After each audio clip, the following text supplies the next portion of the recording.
Bonjour à tous et bienvenue dans cette nouvelle vidéo qui fait suite à la précédente. La précédente, c'était comment prospecter et récupérer le plus de mandats possible. Et dans cette vidéo, on va voir comment récupérer les mandats, comment signer les mandats quand on est chez le client et comment essayer de signer le plus de mandats exclusifs possible. Donc, je vais partager un peu toujours pareil mes idées, moi comment est-ce que je travaille, comment je fais, quelles sont les méthodes qui ont fonctionné pour moi. Là, en fait, votre but à vous, c'est de faire comprendre aux vendeurs que c'est dans son intérêt de signer avec vous. Déjà avec une agence immobilière et en particulier avec vous, parce que c'est vous qui allez lui présenter à quoi sert une agence immobilière. Parce que lui, dans la tête, le vendeur, il voit qu'une chose, il voit frais d'agence. Frais d'agence, frais d'agence. Il se dit, ouais, 10 000 euros, 15 000 balles, 20 000 euros pour ce qu'il fait. Il va me faire 5 visites. Je vais lui donner 20 000. Ah non, impossible, je préfère faire les visites moi-même. Sauf qu'ils n'ont pas compris un truc, c'est qu'un agent immobilier, c'est pas juste quelqu'un qui fait des visites. Non, il y a tout un processus du avant et un après. Et c'est votre métier, votre job de leur faire comprendre ça. Donc en fait, l'idée, ça va être de mettre face à face ce qu'apporte un agent immobilier et ce que le vendeur fait.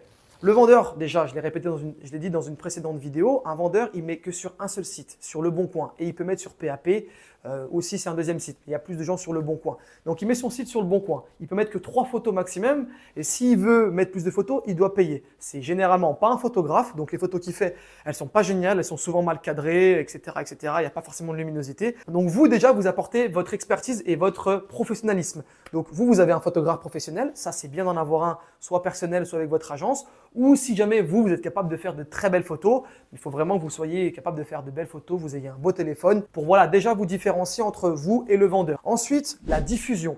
Ça va être aussi hyper important parce que la grande différence, c'est que vous, en tant que professionnel, vous avez le droit de diffuser sur tous les sites immobiliers. Donc ça, il faut qu'ils le comprennent parce qu'il y a des gens qui vont uniquement sur Se Loger. Il y a des gens qui vont uniquement sur Belle Demeure. Il y a des gens qui vont uniquement sur Bien Ici. Il y a des gens qui vont pas forcément sur Le Bon Coin. Le Bon Coin n'attire pas 100% des acheteurs. Donc c'est ça leur faire comprendre, c'est que si vous mettez que sur Le Bon Coin, vous allez avoir peut-être 70-80% des acheteurs parce que c'est vrai que la plupart passent sur Le Bon Coin. Mais il y a 30% d'acheteurs que vous allez passer à côté parce que vous êtes mis que sur Le Bon Coin. Alors que si vous travaillez avec nous, vous allez avoir 100% des acheteurs. Ensuite, les appels, répondre aux appels. Et ça, c'est un des arguments qui marche le plus. Vous êtes face à un vendeur, lui, ce qu'il va devoir faire, c'est répondre au téléphone ou répondre au mail. Mais il va avoir 50 agents immobiliers qui vont l'appeler. Et ça va le faire chier. Croyez-moi, quand vous mettez un bien à la vente et que vous avez 15 personnes qui vous appellent, oui, vous pensez que c'est un acheteur? Ah non, non, non, je ne suis pas un acheteur, je suis un agent immobilier. Les vendeurs, ils en ont marre. Et il faut jouer sur ça. Vous n'avez pas marre de vous faire appeler 20 fois, 25 fois par des agents immobiliers? Ah ben, il va vous dire oui, forcément. Ben alors, laissez-moi faire, laissez-moi répondre au téléphone. Et vous gardez votre téléphone à vous. En plus, c'est votre téléphone personnel, donc vous avez peut-être des messages privés ou des messages de travail. Donc, vous ne pouvez pas être submergé d'appels d'agents immobiliers qui vous prennent la tête en fait. Vous n'arrivez plus à vous retrouver. Donc, laissez-moi faire. Votre téléphone, il sera tranquille, je gère les appels. Ensuite, nous, ce qu'on fait, c'est l'analyse client. Quand les gens nous appellent, les clients, on va parler 5 minutes, 10 minutes, 15 minutes avec eux avant de faire les visites. On va pas faire « OK, visite demain ». Non, on va analyser le client, savoir si son projet correspond bien à l'appartement ou à la maison qu'on a à la vente, s'il a vraiment le budget. Et une fois que ça match, on peut faire la visite. Le vendeur, lui, va être là, il va y répondre « Oui, bonjour, j'ai vu votre bien sur Le Bon Coin, j'aimerais bien visiter. OK, vous êtes disponible quand ? Bah demain, bah venez demain. » Mais il ne sait pas s'il a vraiment l'argent, il ne sait pas si c'est un curieux. En fait, il ne sait rien si le projet correspond. Et même, il y a eu des histoires comme ça. Alors, c'est rare, mais vous pouvez utiliser ces histoires. Moi, je les ai utilisées souvent.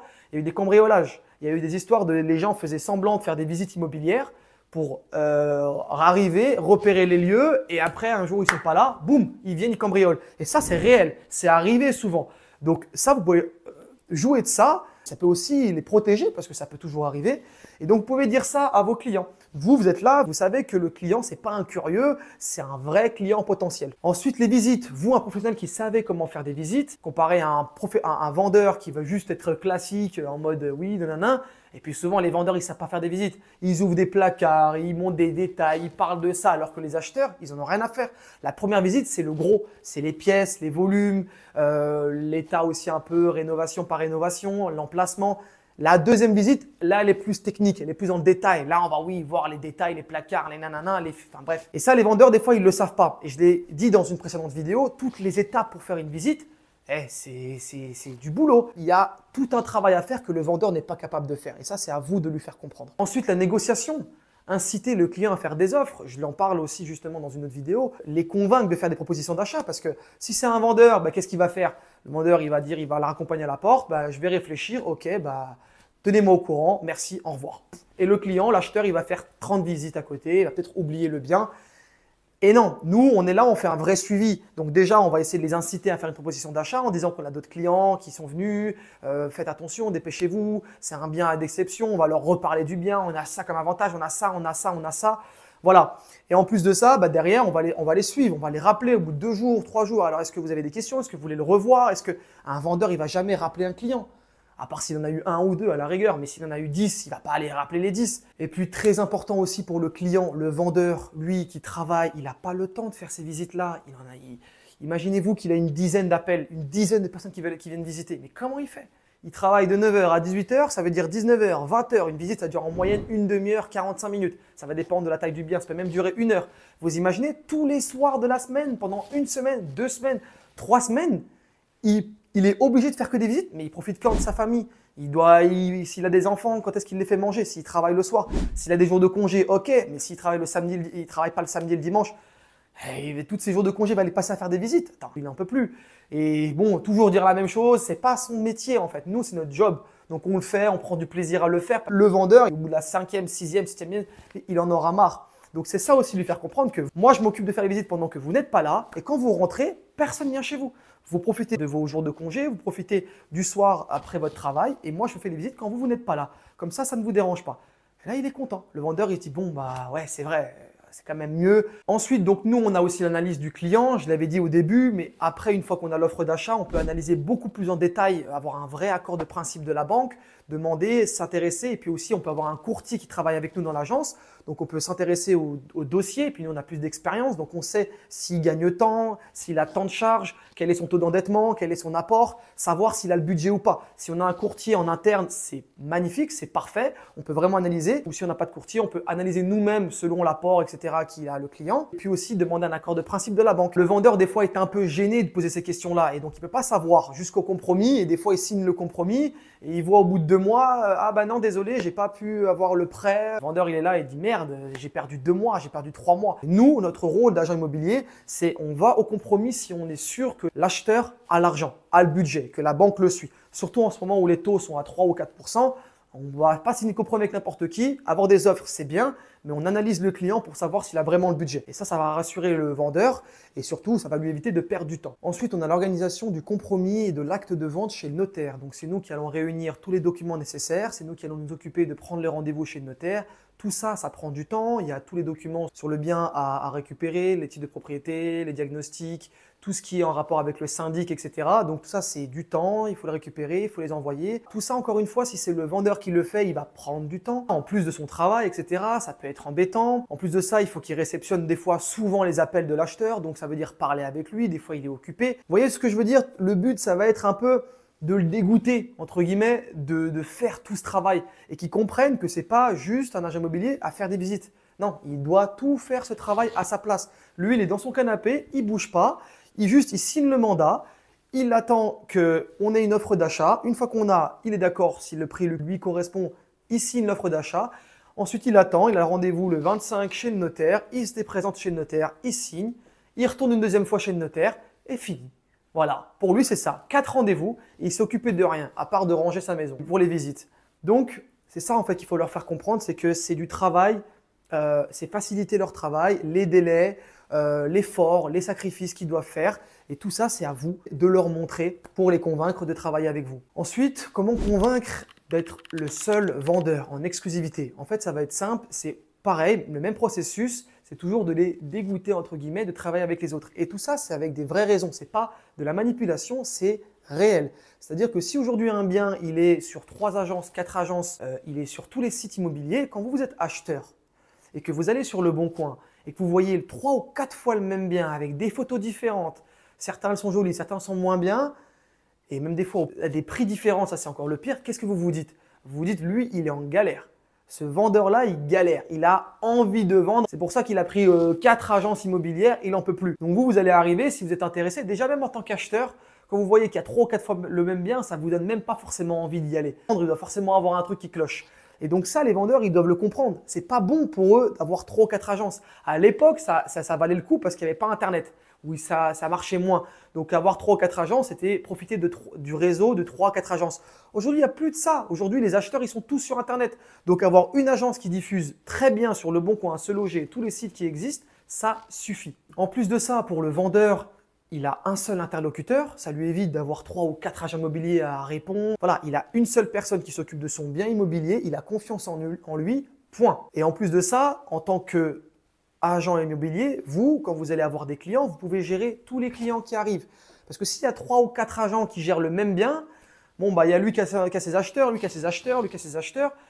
Il y en a qui sont un peu requins en tant qu'agent immobilier, donc ils vont absolument vouloir défendre leur acheteur à eux, et donc ils vont peut-être des fois un peu les surcoter si on veut, et donc il va un peu embellir la vérité. Alors que vous êtes là seul, vous voyez un client qui vous fait une offre, ok, vous allez attendre, analyser, prendre le temps. Vous avez 2 autres visites qui sont prévues, vous allez peut-être voir avec les 2 autres visites qui a le meilleur dossier et présenter le meilleur dossier au vendeur.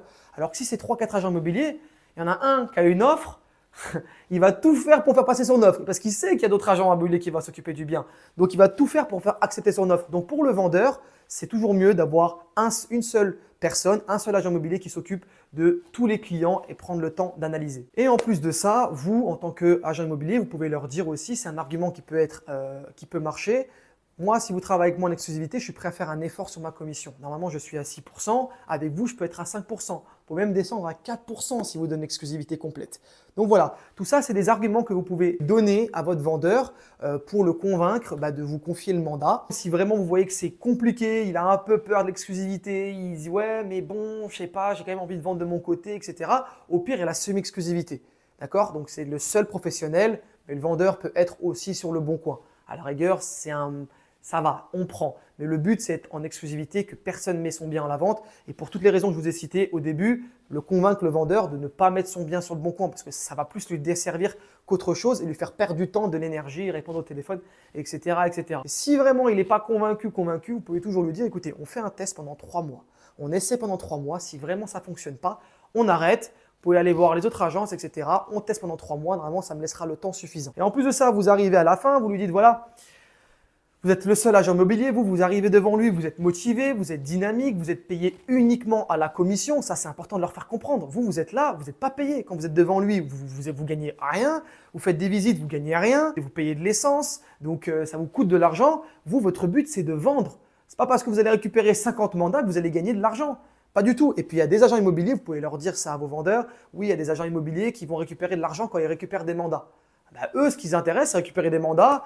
Même s'ils n'ont pas de visite, ils s'en foutent. Voilà, ils vont laisser le bien pendant 2 semaines, 3 semaines, 1 mois. Ils n'ont pas de visite, ils ne vont rien faire. Vous devez vendre. Vous n'avez pas le choix. Parce que vous ne gagnez rien sinon. Donc, au bout de 2 semaines, si vous n'avez pas de clients, vous n'avez pas de visite, vous allez faire quelque chose. Vous allez modifier les photos, vous allez refaire une pub différente, vous allez essayer de baisser un peu le prix. Bref, vous allez faire des choses. Et c'est ça que vous devez faire comprendre à votre vendeur. C'est de lui dire, moi, je ne suis pas là pour dormir. Je suis là pour vendre. Donc, mon intérêt, c'est le même que le vôtre. Et vous leur faites des comptes rendus tous les 2 semaines. Vous leur dites, voilà, moi, je vais vous appeler une fois par semaine ou une fois toutes les 2 semaines. À chaque visite, je vais vous conférer un compte rendu. Et même s'il n'y a pas de visite, je vous appelle quand même pour vous faire un point. Bon, voilà, aujourd'hui, j'ai eu 2 personnes qui m'ont appelé, mais ils n'ont pas voulu parce que nanana. Aujourd'hui, j'ai personne qui m'a appelé cette semaine. Bon, on va essayer d'attendre une semaine encore. On verra, peut-être faire des choses à la fin du mois, etc. Bref, discutez avec votre vendeur. Parlez, montrez que vous êtes là, que vous travaillez avec lui. Et que vous ne laissez pas tomber. Un agent immobilier n'a pas besoin d'avoir 10 ou 15 mandats pour bien vivre. Hein. Avec 5 bons mandats au prix, il vit bien.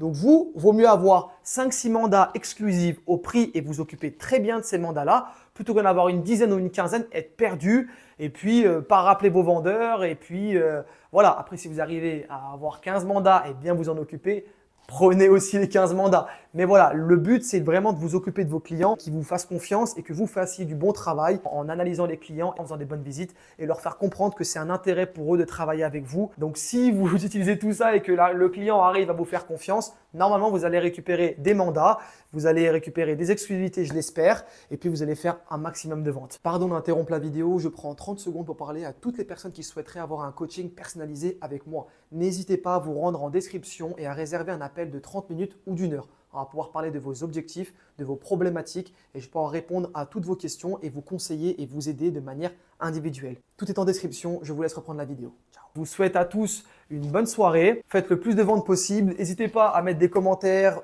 Et puis, si vous avez des questions ou vous voulez échanger, si vous êtes agent immobilier, n'hésitez pas vraiment à partager, à liker bien sûr la vidéo, ça ferait plaisir aussi. Et puis surtout à mettre des commentaires, à dire ce que vous pensez. Si vous avez des autres idées aussi pour récupérer des mandats, je prends. Et vous pouvez prendre aussi. Voilà, merci à tous. Prenez soin de vous. C'était Anis et je vous dis à très bientôt dans une prochaine vidéo.